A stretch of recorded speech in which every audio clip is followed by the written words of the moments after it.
Dahulu kala, di suatu desa kecil dekat lembah yang asri, tersebutlah dua bersahabat bernama Embro dan Pipo. Mereka adalah tipe pemuda yang berambisi untuk menjadi orang terkaya di desanya.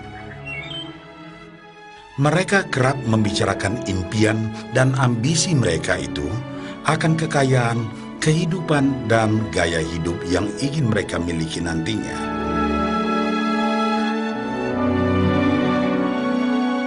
Mereka tidak takut untuk bekerja keras, hanya saja mereka masih belum mendapatkan kesempatan untuk dapat mewujudkan cita-cita mereka. Tanpa putus asa, mereka terus mencari dan mencoba gagasan-gagasan baru untuk mendapatkan kesempatan tersebut.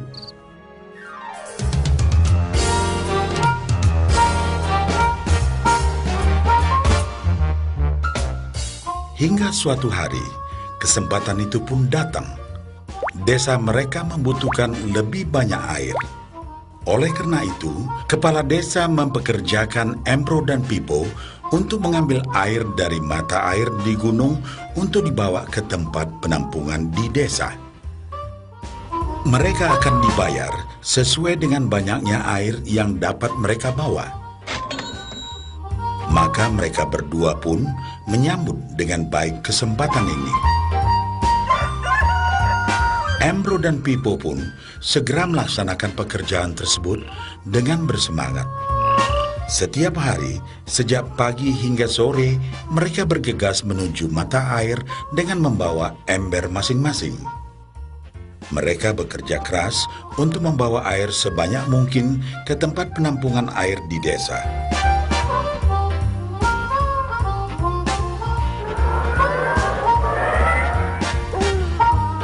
Menjelang sore hari, mereka pun pulang dengan membawa upah dari hasil jerih payah mereka hari itu.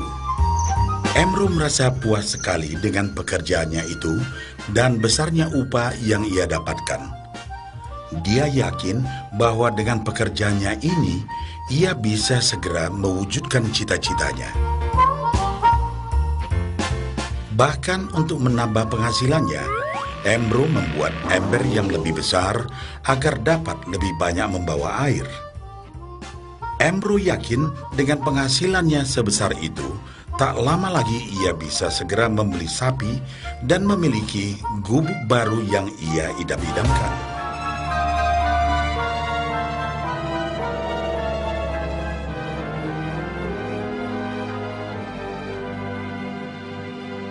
Lain halnya dengan Pipo.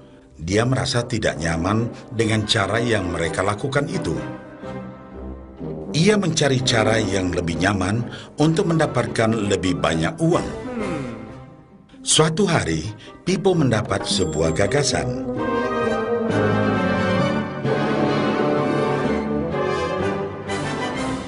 Ia berniat membangun sebuah saluran pipa yang akan mengalirkan air dari mata air langsung ke tempat penampungan air di desa.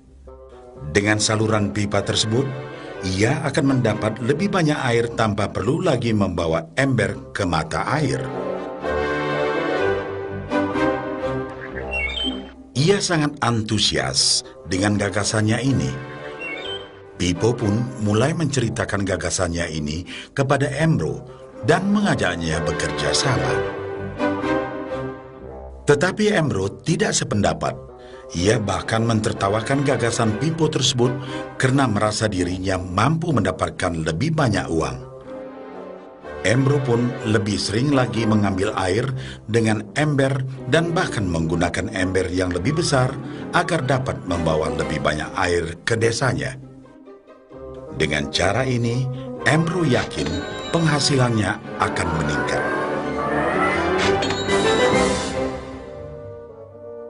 Pipo akhirnya memutuskan untuk mewujudkan sendiri gagasannya itu.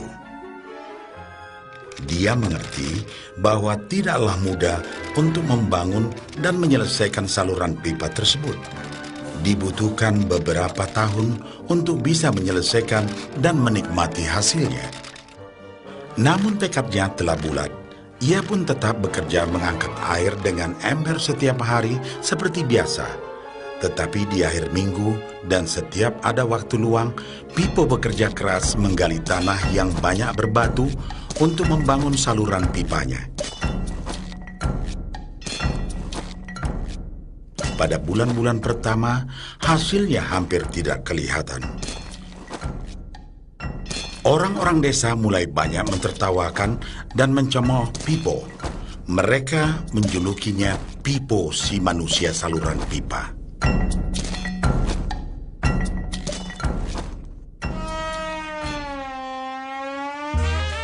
Sementara itu, penghasilan Embro telah meningkat 2 kali lipat.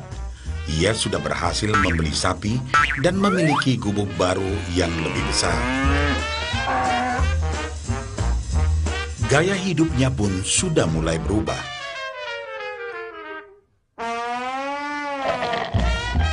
Ia sering menghabiskan waktu sepulang kerja di bar, menikmati hasil jerih payahnya mengangkat ember. Namun, tanpa disadari, badan Embro kini mulai jadi bungkuk karena begitu beratnya ia harus mengangkat ember besar setiap hari. Raut mukanya pun terlihat kelelahan.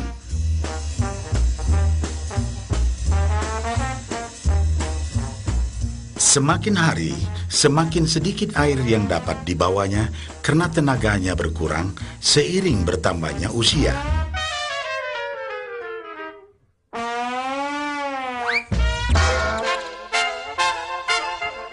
Bulan berganti bulan, tahun berganti tahun.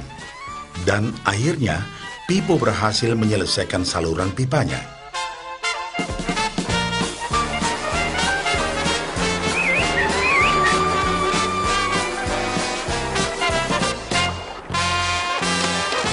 Kini, tanpa perlu bersusah payah mengangkat ember, Pipo akan mendapat lebih banyak uang berkat air yang terus mengalir memenuhi tong-tong air di tempat penampungan.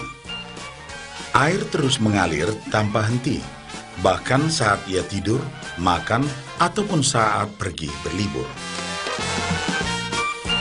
Pipo pun puas dan bangga. Berkat tekad dan kerja keras, kini penghasilannya pun mengalir tiada henti, seiring aliran air di saluran pipanya.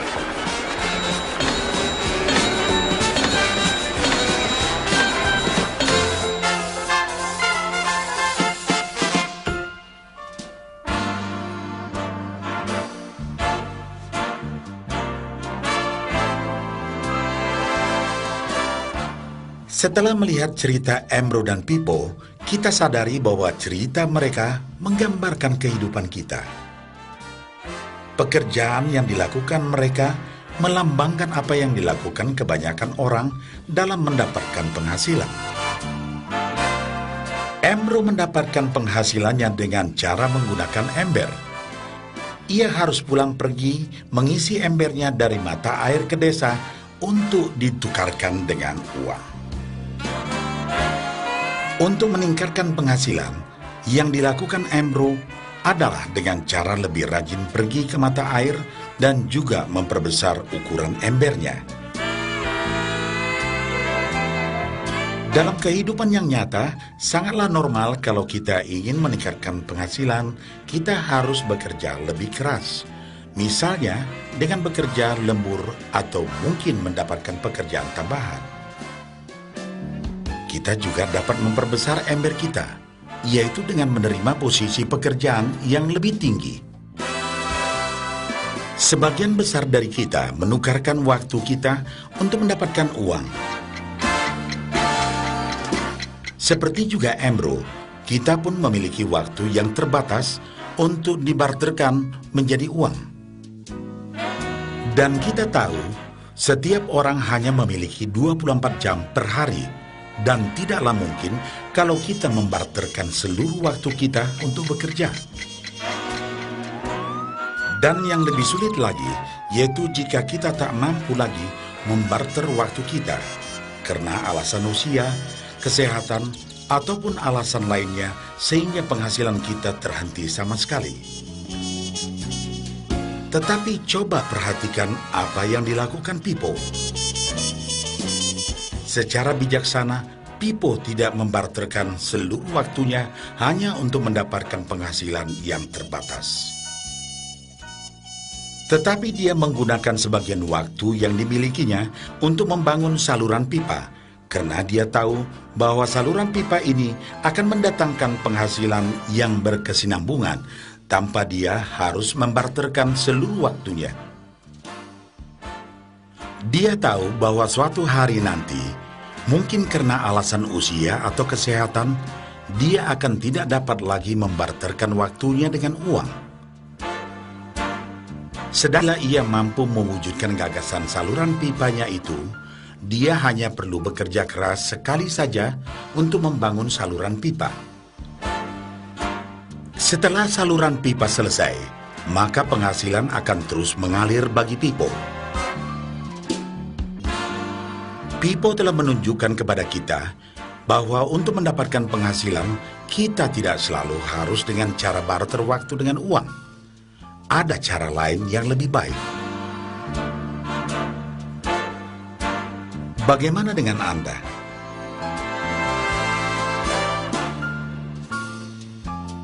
Apakah Anda masih seperti Embro yang membarterkan waktu Anda untuk mendapatkan penghasilan?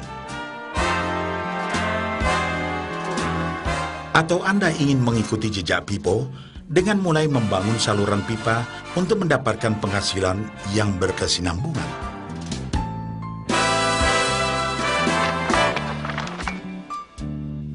Jika Anda tertarik dengan gagasan saluran pipa, hubungi orang yang meminjamkan VCD ini agar Anda dapat segera mulai membangun saluran pipa penghasilan Anda saat ini juga.